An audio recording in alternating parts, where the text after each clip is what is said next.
she is. Good morning. Okay, continuing our study of the book of 1 Kings, and particularly last week we started our study of the life of Solomon. We're going to continue that study. It's interesting that we focus on Solomon. His life is a very interesting life. And there are many valuable lessons we can learn from the life of Solomon. I want to talk a little bit about comparison and contrasting the life of David to the life of Solomon.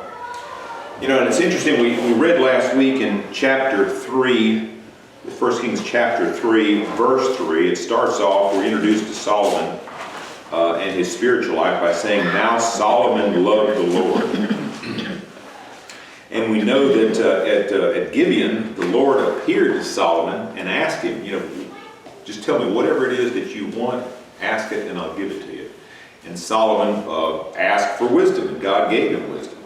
We know that God appeared directly to Solomon at least 2 times in his life. So when Solomon was touched by God, he was blessed by God. His life story is recorded, starting, I guess, about chapter 2 of 1 Kings. And then Solomon dies. You flip over all the way to chapter 11.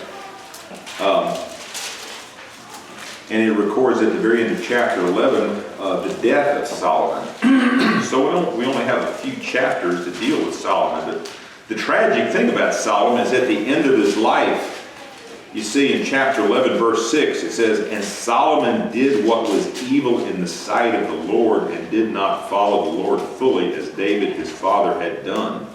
And you see that at the end of his life, he was in essence cursed by God. And so you think, wow, what is it that caused Solomon's heart to turn away from God the way that he did?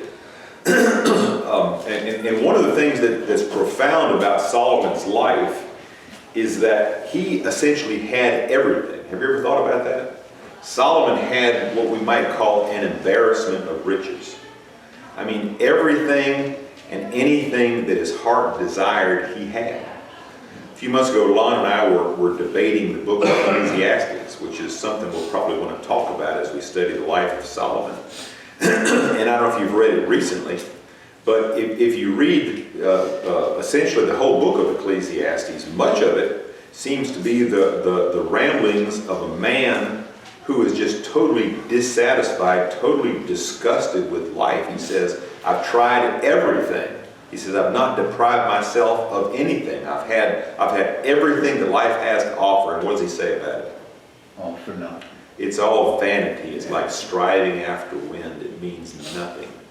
And he says, basically what he's saying is that he has lived a life, what's the phrase he used, under the sun?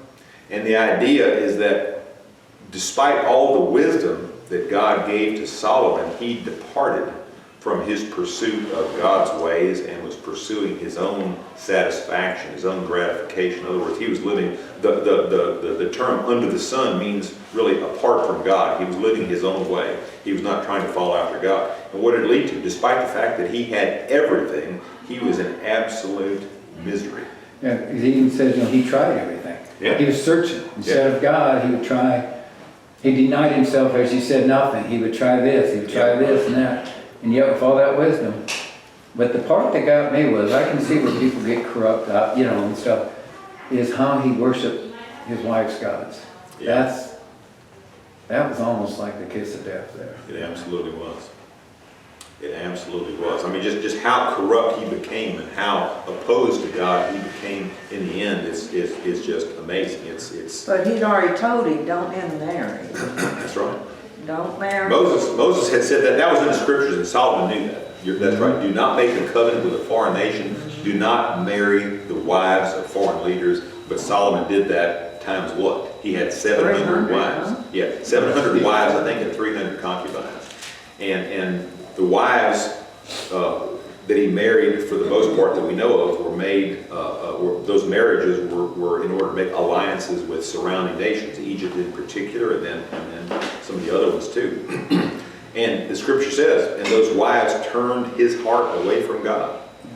So where was his wisdom there? I mean, where was...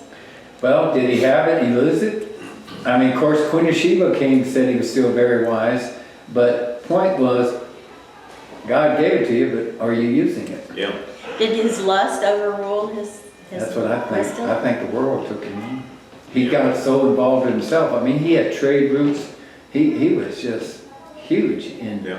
trade and in gold mining and things like this. Well, was it last week we learned that he married, did he marry that Shunammite woman? Or what? No, the other guy. What happened to him? We don't know what happened to her, okay. But he did marry somebody from Egypt, right? Yeah. Yeah, Yes. Pharaoh's daughter. or You were something. reading it, that's why I'm looking at you, yeah. And built a big house for her. Yeah. Well, I could see how his wisdom go if he had 1,000 wives. I know. My God. Just trying to remember all the anniversaries. Can you imagine? That's an average of 2 anniversaries per day throughout the year. I mean, he spent all the time shopping. Anniversary card. I think they brought stuff to him according Yeah, to probably this. so. Probably so. Trees from Lebanon. All right, so as we study, we're going to read through these scriptures, and I want us to study about Solomon's life, because I think the scriptures give us the life of Solomon so that we can learn a very valuable lesson from Solomon's life. And again, we talk about the comparison between David, the father, and Solomon, the son. And what do we know about David? David struggled throughout his life. Probably the high points in David's life were times when he had essentially nothing. His repentance to God. Yeah, well, think about how much time David spent on the run from Saul. Just he was running, he was hiding, he probably didn't have anything. He spent a lot of cold nights, a lot of hot nights in the desert, but he just endured a lot of misery. But in that misery, he was living out, and he always recognized that he was never going to lift up his hand against God's anointed, meaning Saul himself. But he's also not going to complain about the life that God gave him.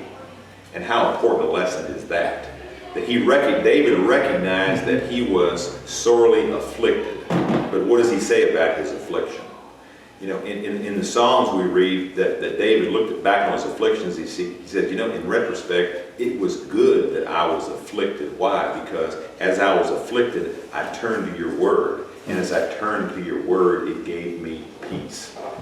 So he recognized the value of it. Yes, sir? That's the only way we can grow, is to have problems. Yeah. If everything goes perfect in your life, you're not going to grow. Yeah. It's interesting though, God wouldn't allow David to build the temple, Yeah. and yet Solomon is really worse than David, if you think about it. He Or at least absolutely- maybe not at that time, I don't know. Yeah. Or did he have the wisdom to do Well, that? we know that as somebody said, that at the end of his life, David recognized that he had committed some Too much grievous sins against God, but he repented with his whole heart, and God forgave him. And one of the great things about David is he believed that God forgave him. He believed. There he is, brother. We're not going to count this against you. This time, maybe next time. But David, one of the great things about David is David believed God. He believed that God had washed him. He declared at the end of his life that I am clean. I'm clean in the sight of God. That God has rewarded me according to the cleanness of my hands. When you think about David's life, you think he didn't have clean hands. His hands were as bloody as anybody. But he really believed what God said. He prayed to God that he purge me with hyssop, wash me, and I shall be whiter than snow. And he believed that God did that. So He had that's a a great heart thing. for God. He really did. Now, did Solomon have a heart for God? That's a good question. It appears he did at first. He did at Because he sought God, Yeah. and he could have asked for riches, Yeah. health, but he asked for wisdom. At that time, it seemed like he was on track with God. Yep, he did. He did. I mean, the first part of his life, Solomon starts off, seemingly pretty good. With everything that, we started, last time we read, Solomon formed a marriage alliance with Pharaoh, king of Egypt, with the daughter of Pharaoh, king of Egypt. He took his daughter and said, then he built his own house. His people were sacrificing, but they said, now Solomon loved the Lord, walking in the statutes of his father David, except he sacrificed and burned incense on the high places.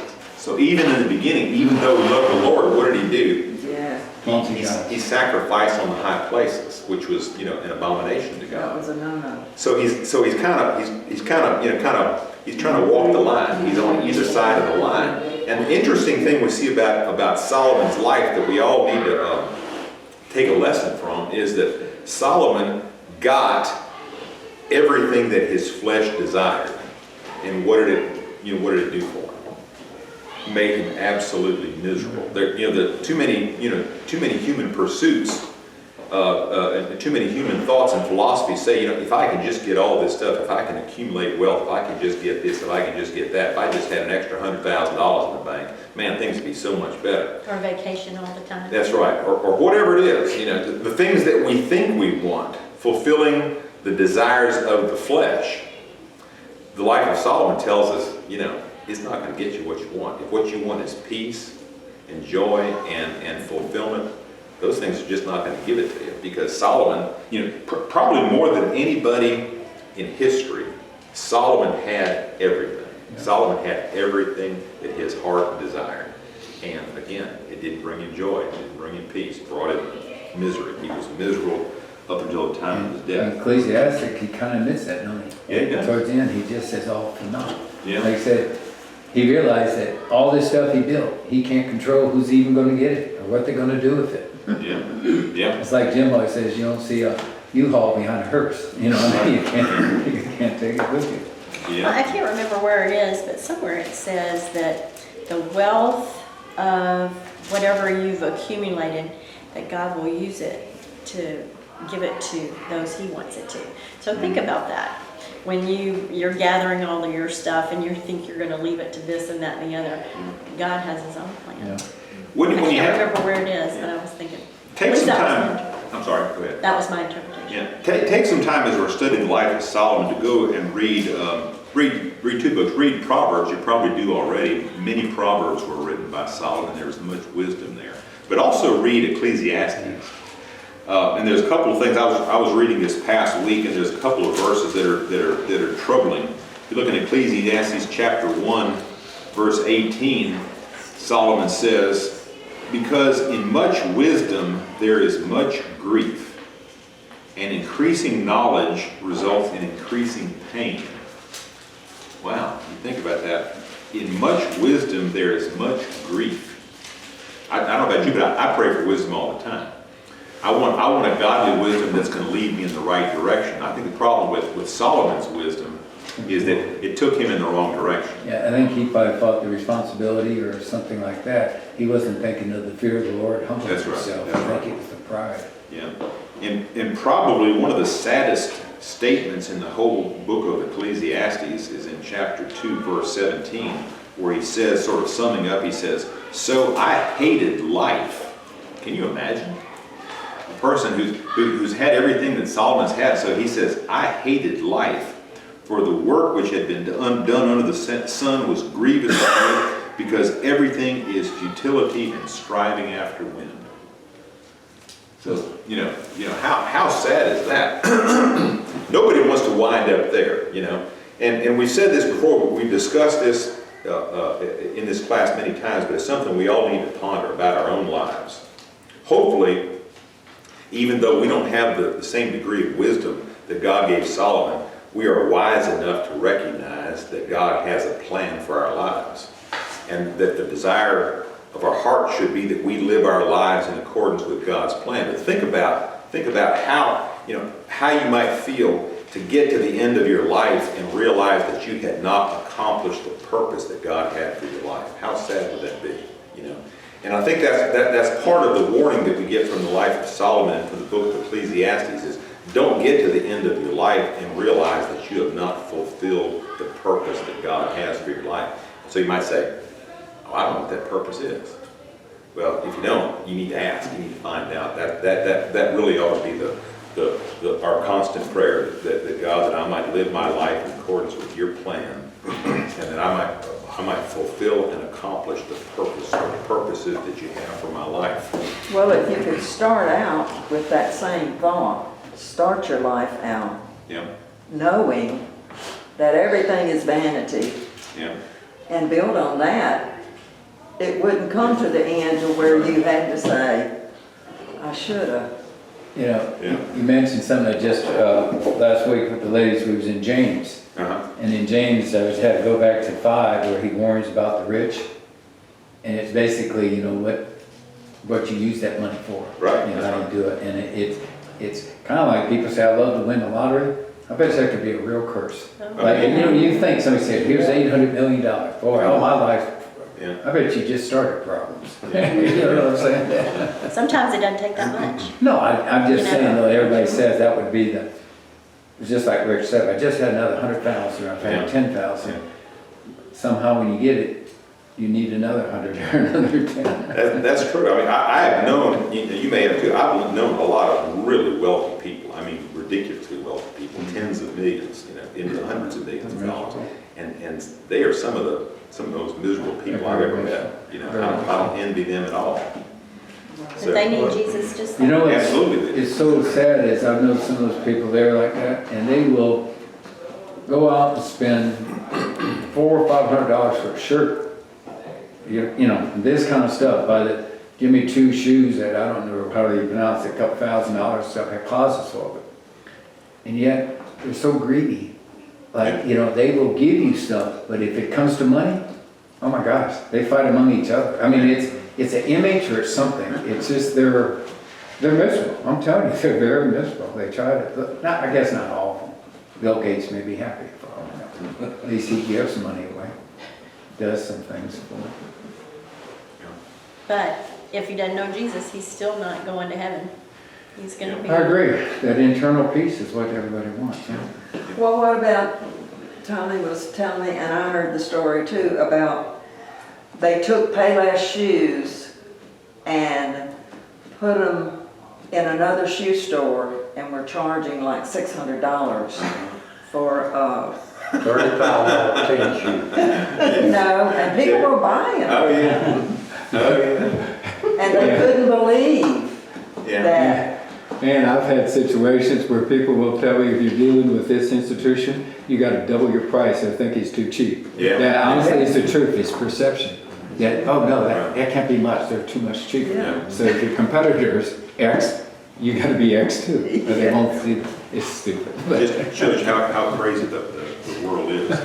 But, you know, the other thing we were talking about too, in the same line, we were talking about at the end of David's life, David wrote some beautiful Psalms talking about how important affliction was. But one of the great revelations that God gave to David, he wrote about in Psalm 139, and you're all familiar with it, where he said, thine eyes have seen my unformed substance.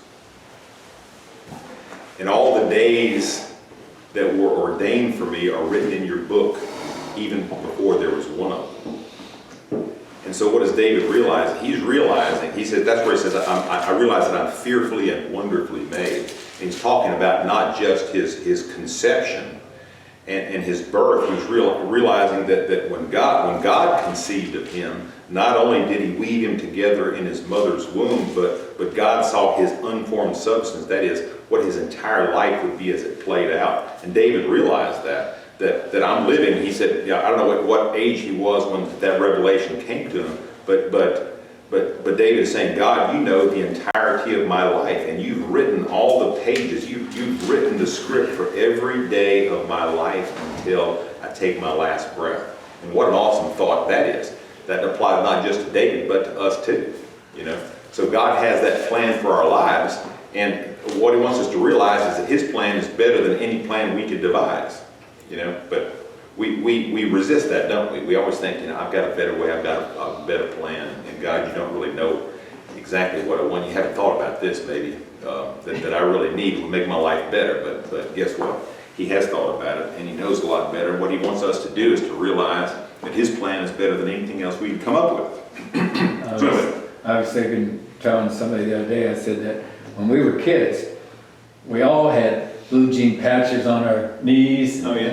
Everybody had tape on their glasses. I mean, Right. there was no peer pressure or clothes and stuff like that, which our kids go through now. Yeah. So it was what we didn't know we never missed, and we were happy, you know what I mean? That's right. So you're right. That's It right. was And it was great because I grew up, I was poor, but I didn't know I was poor. That's what I'm saying. It's wonderful. Because everybody was poor. That's right. And the other interesting thing is we went to school with some kids who were rich kids, but we didn't know who was rich and we didn't know who was poor, and that was okay. Yeah, absolutely. So, Oh my goodness, how things have changed. All right. Well, I figured it out when they had 18 bathrooms. That's when I figured it out. Yeah, There's your sign, huh? yeah. Well, if they'd had a bathroom, I would have thought that. It didn't take the 18 to figure And his it house out. had a name. That's right, yeah. Well, I mean, I thought I was rich because we lived in a house with a bathroom. So when my friends didn't have I was in high school before we had it. Yeah. And I was in high school before we had it. Wow.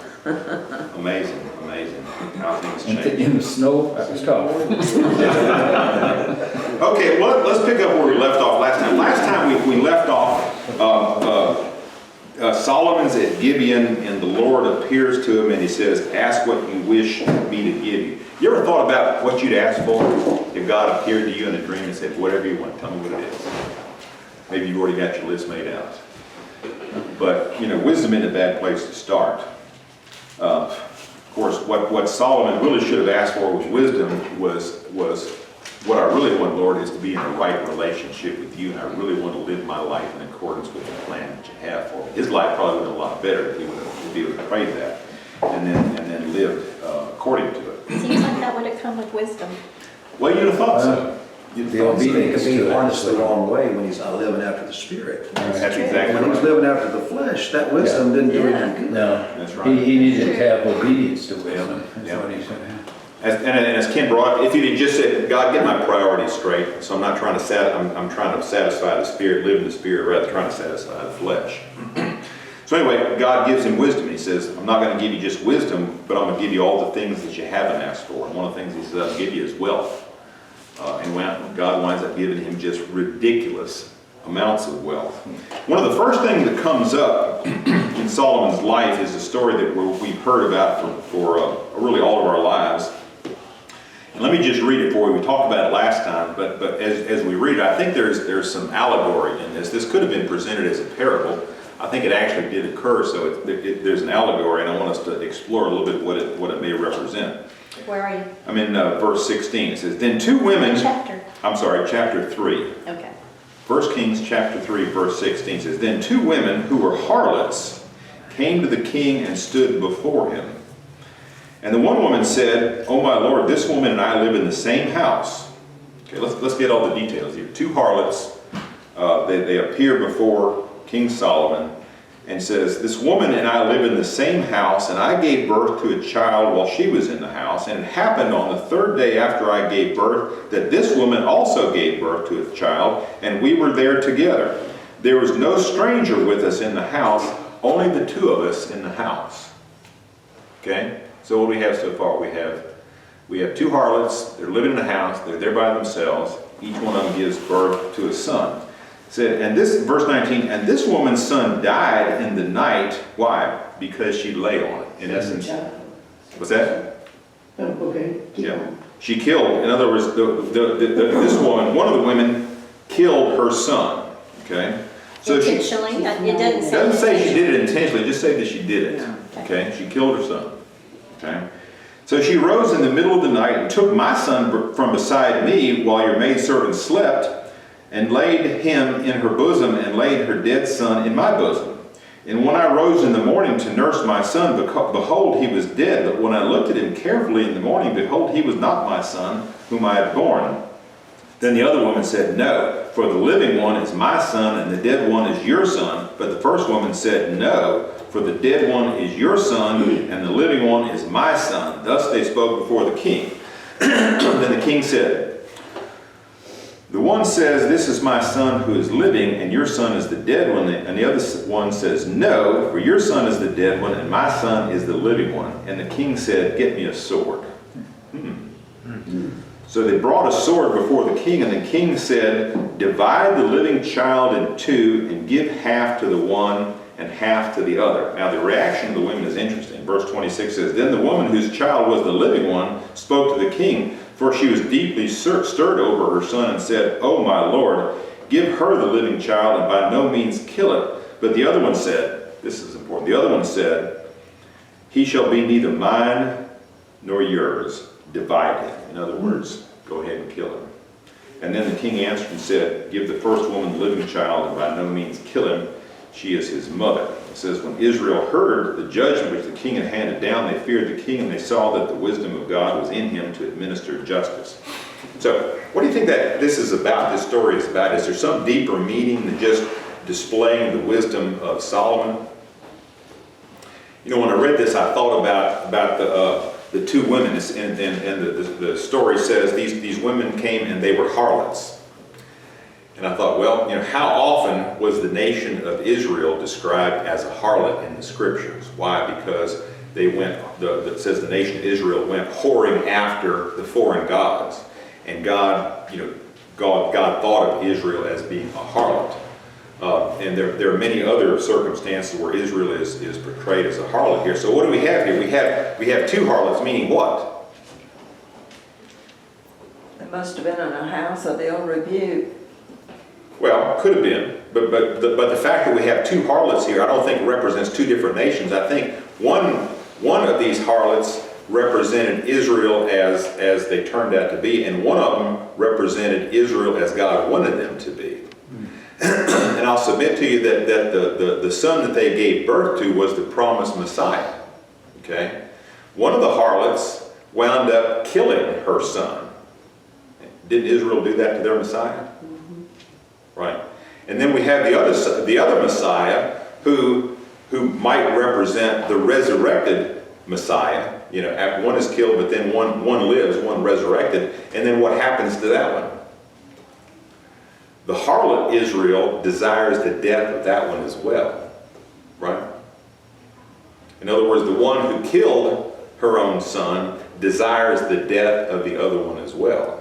But the one who represented Israel as God wanted to be, that is, to welcome the Messiah, and recognize who the Messiah was, she was all about not letting anything happen to it. She says, you know, give it to the other woman, just don't let my son be killed.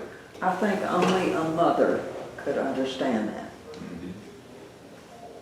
I don't think a man really understands. Oh, come on, Ann, give us a little bit. No, I don't. But I think the mother, as you said, she puts her love into the son. I'd rather, even if I couldn't have him, I want him to be okay. Where the other one, she was jealous, and the son did not make her happy. She just didn't want the other woman to have one and her not. Because I think at that time, wasn't a son prestige or something like that? Absolutely, yeah. So if I can't have one, I don't want you to have it. They're jealous of it. Satan is involved in there too, because No he doubt. wants the Messiah, the baby, killed.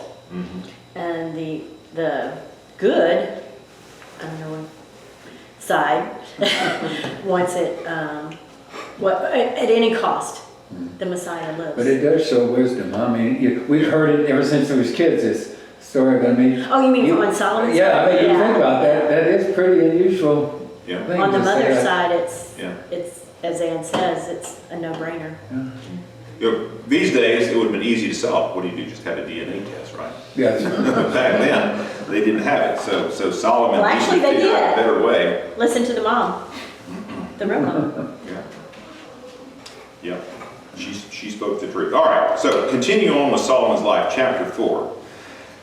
Chapter 4 starts off, it says, now King Solomon was king over all of Israel, and then it lists all of his officials. And we have a long list of difficult to pronounce names that I don't think we necessarily need to read out, except, again, to understand that he had quite a system in place. He had a lot of people who were surrounding him. Jump down to verse 20. Jackie, would you pick up there reading? The people of Judah and Israel were as numerous as the sand on the seashore. They ate, they drank, and they were happy. Pause right there. So what do we see? Israel it has abundance. It is prosperous. Everything seems to be going well. Go ahead. And Solomon ruled over all the kingdoms from the river to the land of the Philistines, as far as the border of Egypt. These countries brought tribute and were Solomon's subject all his life. Pause right there. Reference to the river is what? Euphrates. From the river Euphrates. So the boundary of Israel would have extended eastward beyond the Jordan River over into the area that's now part of Jordan, I guess even a part of Iraq, and then went all the way over to Egypt, it says. Go ahead. Solomon's daily provisions were 30 cores of fine flour and 60 cores of meal, 10 head of stall-fed cattle, 20 pasture-fed cattle, and 100 sheep and goats, as well as deer, gazelles, roebucks, and choice fowl. For he ruled over all the kingdoms west of the river from Tifsa to Gaza, and had peace on all sides. During Solomon's lifetime, Judah and Israel from Dan to Beersheba lived safely, each man under his own vine and fig tree. Solomon had 4,000 stalls for chariot horses and 12,000 horses. The district officers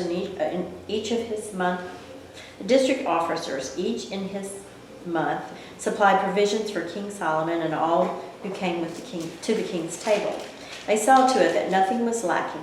They also brought to the proper place their quotas of barley and straw for the chariot horses and other horses. All right, pause right there. So we see also that he had chariots, so he had implements of war, he had horsemen, he had really all the food that he needed for himself in his palace. Again, explaining to us all of the abundance that's heaped upon Solomon. Verse 29. Ken, you want to pick up there? You want to read it? You want to I back? got no voice. Okay, all right. Wanda, you want to read verse 29? God gave Solomon wisdom and very great insight, and a breadth of understanding as measureless as the sand on the seashore. Solomon's wisdom was greater than the wisdom of all the men of the east, and greater than all the wisdom of Egypt. He was wiser than any man, including Ethan the Ezrahite, wiser than Heman, Calcol, and Darda, the sons of Maham, and his fame spread to all the surrounding nations. He spoke 3,000 proverbs, and his songs numbered 1,005. Pause right there. Wow, 3,000 proverbs. We've only got, what, 30 30 of them recorded? 31? And not all of those are ascribed to Solomon, but what a wise man. Read on. He described plant life from the cedar of Lebanon to the hyssop that grows out of walls. He also taught about animals and birds, reptiles and fish. Men of all nations came to listen to Solomon's wisdom, sent by all the kings of the world who had heard of his wisdom. You know, in our day we would say that he was a walking encyclopedia, but today they say that he's like Siri or Alexa. Yeah, Alexa. You know, tell me all about the trees. Isn't that amazing though, that like say, God gave him, as we said, all this wisdom. And yet, I guess it shows you the world and God are two separate things. I mean, you could be the smartest man, send a spaceship to the moon, or you could be a lowly person that loves God, and who's better off? That's it. You just didn't see that, did you? That's right. It's the question of all the gifts that God gives you, what are you going to do with them? Are you going to use them to please the flesh, or are you going to use them to serve God? And that's kind of the dividing line. He went the wrong way, didn't he? He took all the stuff, he took all the bounty, and he used it to satisfy himself, to gratify He himself. really became the prophecy of when Israel wanted a king, and they said what a king would do. Yeah, He's going to take this from you, and he did. that's right. He didn't start out that way, though. No, he didn't. He I didn't. wonder what the period of time was, though. How long did he rule for? Rick, do you know? He ruled for 40 years. 40 years? Saul and David and Solomon each ruled for 40 years. But he didn't live a long life. Best we know, he came to the throne when he was about 20 years old, and he reigned for 40 years. He died when he was about 60. Pretty young in terms of the patriarch. David lived to be 70, you know. Moses lived to be, 120 years old.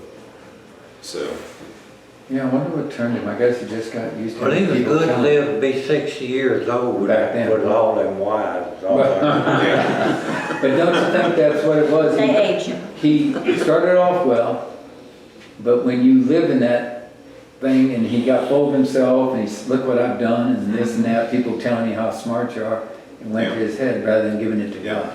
Well, sin does that. Yes, Sin it is. takes a person the wrong direction. Transferred him, instead of giving God the glory. He started to believe what he was hearing. The core thing though is pride. That's it. Yeah. But it makes me wonder, and I forget how they call it, when you worship multiple gods. You know, that was Abraham, all them, Right, through that. yeah. Makes you wonder if Bathsheba had that. Right. And he learned that from his mother or something. I don't know, I'm just wondering, you're a child, right? And you're Yeah. growing up. Yeah. Yeah. Yes. Well, and you think about where, and Ken sort of brought up the question, and everybody's wondering, where, at what point in his life did Solomon step over? Did he stop going the right way, and where did he step over and started going down the wrong path? Where was that? What was it? Well, you read it earlier where he offered incense on the high So it places. sounds like he did it early, didn't he? That was almost from the very beginning. What did you start to say, Marla? I think it's like it is for all of us. It's Yeah. one baby step at a time Yeah, until you realize at a certain point that I don't want to go back because it's a choice every Yep. day that we have to make. that's right. And you may or may not reach the point where you don't want to go back and worship God. You like what you're doing, and Yeah. so you want to stay in that sin. But I just thought of something too. What did it say? The wisdom of man is foolish? You know how Yes. we start thinking, I know as much as God, or God gave me all this, and he was starting to believe wisdom of man Yeah, and not realize God. Yeah. And so I think you're right. I think he was baby steps that he's just starting to believe himself as smart as God. yeah. It's like Solomon knew what the line was. Okay, this is the line that he shouldn't cross. But he spent some time on where he should be, but he crossed over, and then he tried to cross back, and then finally, you know, he was not able to stay on the right side. That he just drifted off. Isn't it funny that Ecclesiastes, you never really hear him say repentance. No, no. He just missed, here's the mess I'm in. I think he rejected the Spirit of God too much, and kind of like Eli's sons, He just didn't know it was what just to the do now. Spirit had departed, Right. and He was just saying, he matter was of in the fact. pit at that point. Yeah, yeah, Yeah, matter of fact, this is what happened. He's not gonna stay where he isn't. yeah. You have the choice. What a We all sad have the tale. choice. What a sad tale. We aren't at the end of his life yet, but we think, you know, what could have been done during the course of his life that might have kept him from going down that road where he finally rejected God and God rejected him, right? What could have happened? What would have been better for him? He would have had to stand firm. What's that? He would have had to stand firm from the Yeah. get-go. That's right. He needed What to- might have caused him to stand firm, I wonder. Well, One wife instead of 700. That would have been a good start. But the other part chapter 3 was, though, with that alliance with Egypt. yeah, but another thing too is, a lot of these kings always had a prophet or advisor that they Yeah. would seek Yeah. God's opinion. You never hear of, he's the smartest guy, who's he Yeah, gonna go to, yeah. perhaps? I mean, didn't Nathan pull in David and He stuff did. like He that? did. Samuel pull in Yeah. Saul sometimes? Well, if you don't trust your counsel, you're going to be led astray. So David had to trust Nathan that he was really hearing from God. That he was hearing from God. And Absolutely. Solomon was smarter than everybody else. He didn't need anybody. It seems that way. So it brings Does up the that question. sound familiar? It brings up the question, is Saul saved, huh? Or did he lose this? Or whatever, I don't know. But you know, you think about it, and that's a profound question we could ponder, we could talk about for a long time. But we go back to the very beginning, sort of the introduction to Solomon's spirituality. Says, then Solomon formed a marriage alliance with Pharaoh, king of Egypt. Why would Solomon have formed an alliance with Egypt? It was political. He is trying to, he saw what they would do, what the wealth, what the potential was. It would give him access to whatever he needed. It was a Yeah. business move, I believe. It was business move, I think And you're right. political. It was business and Yeah, political, yeah. because what was he looking for? He made the alliance because at that point in time, Egypt was probably the strongest military power around, I suspect. I don't think Assyria had arisen, the Neo-Babylonian Empire hadn't arisen yet, so Egypt was probably the strongest. So he probably had a fear of Egypt. And so because of his fear of Egypt, rather than trusting God, what does he do? He makes a contract with them. And if somebody says it's almost a contract with the devil at that point in time, right? Because he's not trusting God. He's trying to do what's politically expedient. But you know, Abraham went to Egypt, Moses. so, Yeah. Nothing good ever came out of Egypt. no. That's right. But the point is, they repented. This is the part that we all talk about as wisdom, but we never see humility from him there, or at least it's not recorded. Right. That Well, he he's went not- to the Lord and asked forgiveness. Right. He's not the only king, though, of Israel that went to another country Oh, no. instead of Oh, going no. to God. But you're right. He was the smartest guy, so he should have known better. Well, you remember much later on, at the time that the Assyrians were threatening the northern kingdom, at the time the Babylonians were threatening Jerusalem.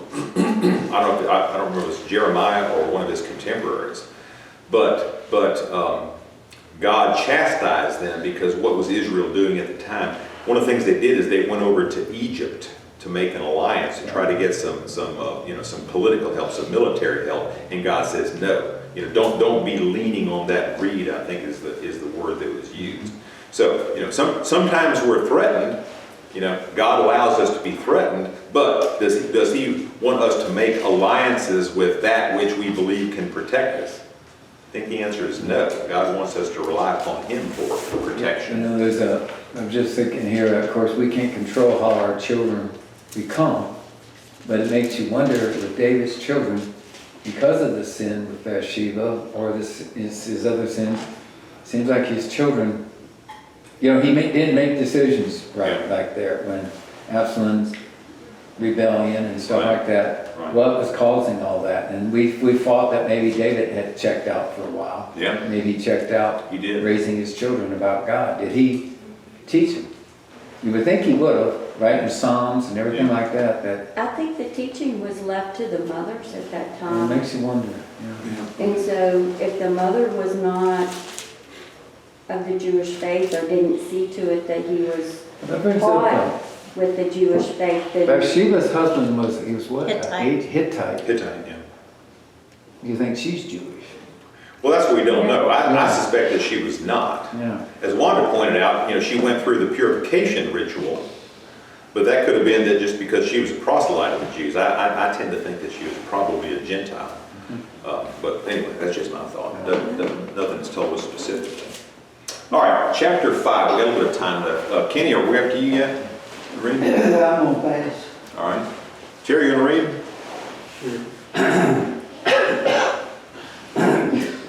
When Hiram, king of Tyre, heard that Solomon had been anointed king to succeed his father David, he sent his envoys to Solomon because he had always been on friendly terms with David. Paul's right there just saying, this guy Hiram, he's the king of Tyre. What is Tyre? Where is Tyre? Anybody remember? Lebanon. Yeah, Lebanon, or the old, we've heard it called the Phoenician Empire.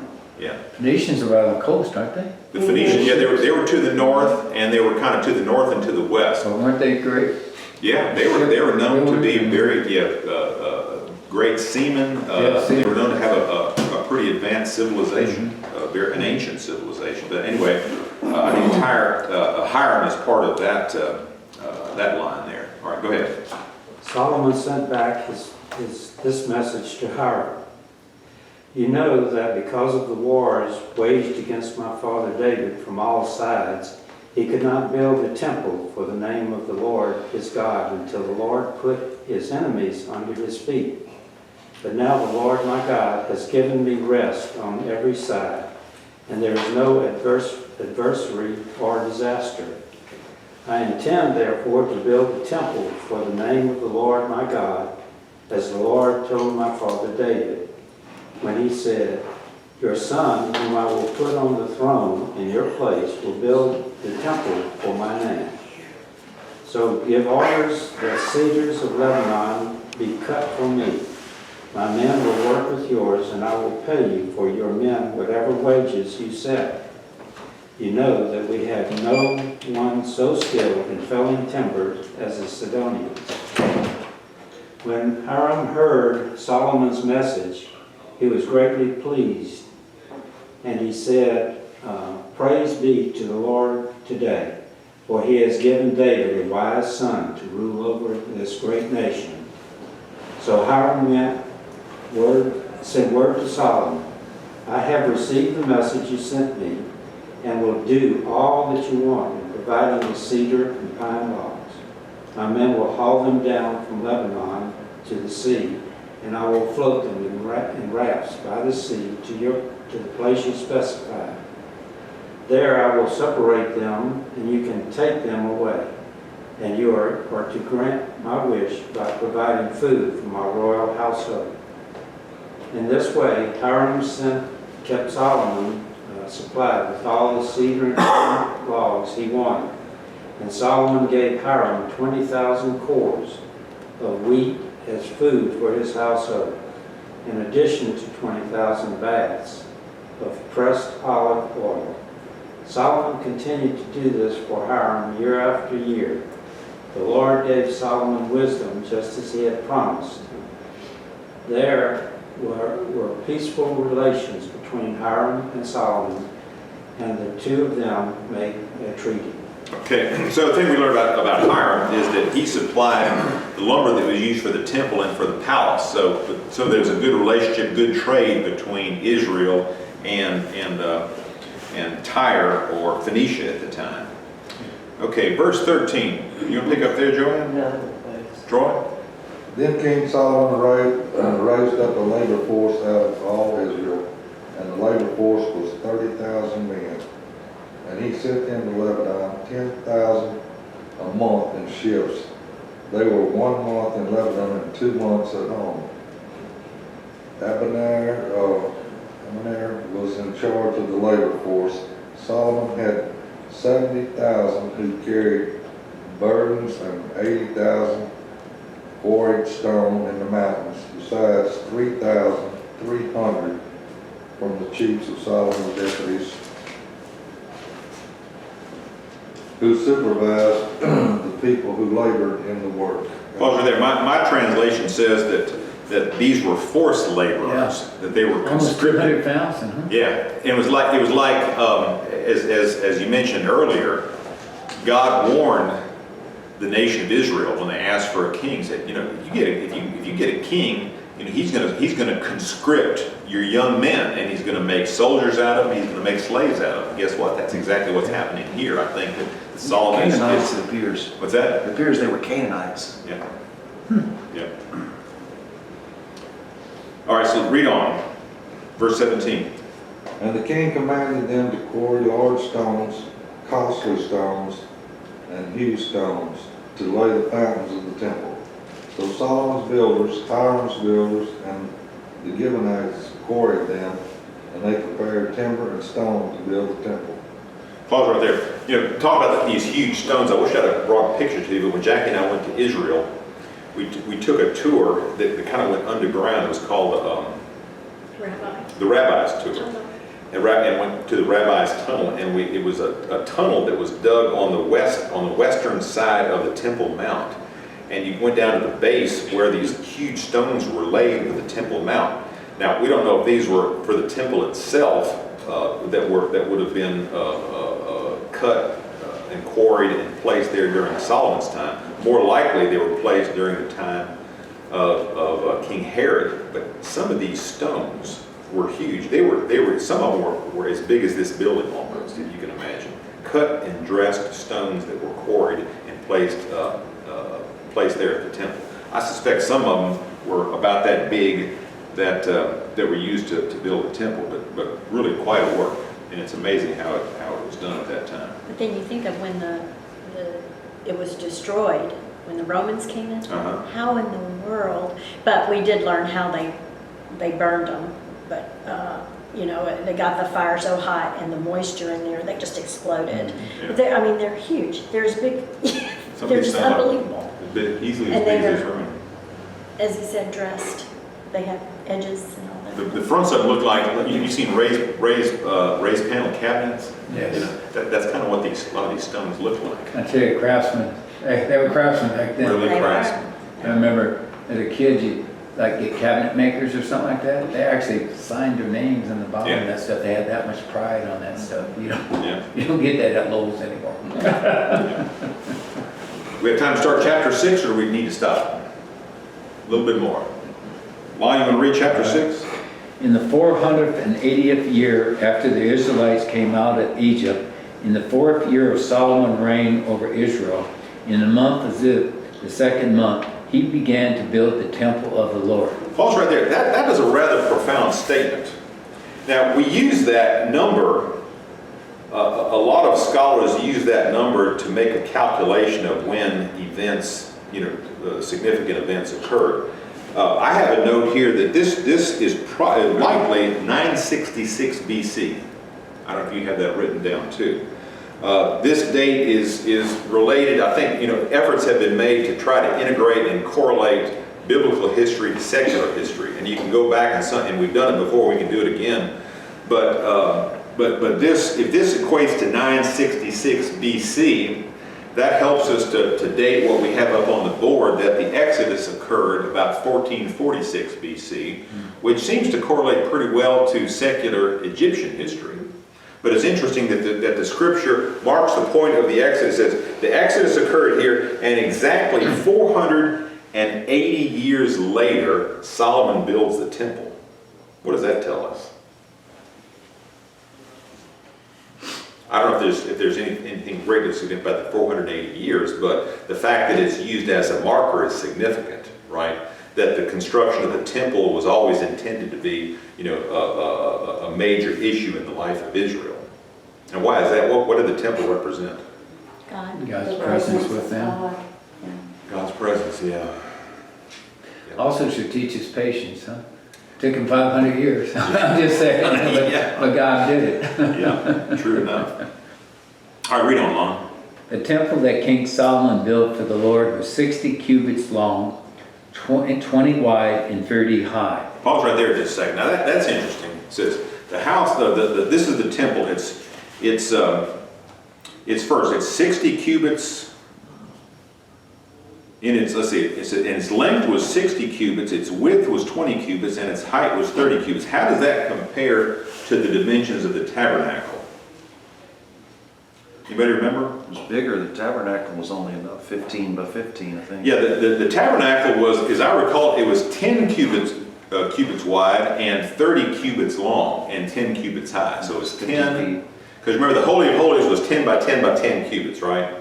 And then the holy place was twice as big as that. So it turns out that the footprint of the temple was exactly twice as wide and twice as long as the tabernacle. How much is a cubit? About 1.5 feet, 18 inches. So it wasn't that Wasn't that big, big? was it? Now, the one that Herod rebuilt, bigger?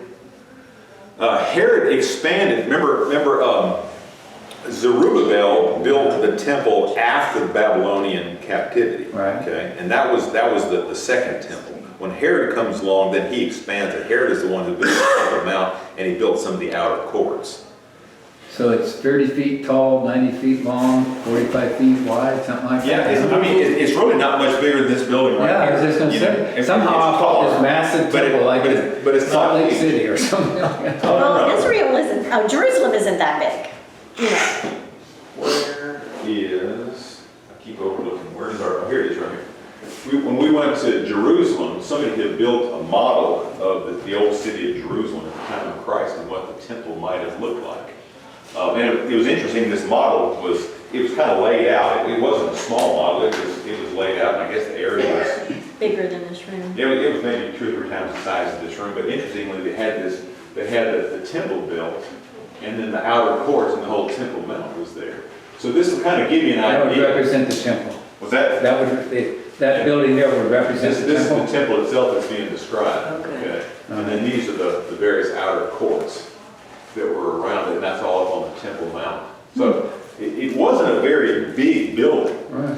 but when we read about everything that went into the construction of it, it is estimated by some that if you tried to build that today, under the same circumstances, it would cost in the neighborhood of $1 trillion, believe it or not. Because of the gold. Well, not just because of the gold. The description of gold, some said that there's maybe $1.5 billion to $2 billion worth of gold itself in there.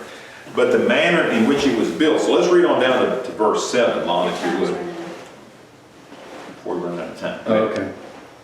The portico at the front of the main hall of the temple extended the width of the temple, that is 20 cubits, and the projected 10 cubits from the front of the temple, and it projected 10 cubits from the front of the temple. He made narrow windows high up in the temple walls. Against the walls of the main hall and inner sanctuary, he built a structure around the building in which there were side rooms. The lowest floor was 5 cubits wide, and middle floor 6 cubits, and the third floor 7. He made offset ledges around the outside of the temple so that nothing would be inserted into the temple walls. The building of the temple, only blocks dressed as quarry were used, and no hammer, chisel, or any iron tool was heard at the temple site while it was being built. Pause right there, verse 7. Can you imagine that? So everything was prepared off-site. All the stones were cut, all the lumber was cut off-site, so that when it was brought up to the top of Mount Moriah, where it was erected, it was total silence. Can you imagine? Have you ever been to a working construction site where there was total silence? The closest not to work silence, but I remember going to the Redwood Forest, going inside there. This quietness was eerie. It was so quiet, no birds, nothing like that. And the stuff that had fallen on the ground, it was like walking in carpet. I mean, it was eerie. It was so quiet. So you can imagine. Yeah. All right, we're gonna stop right there.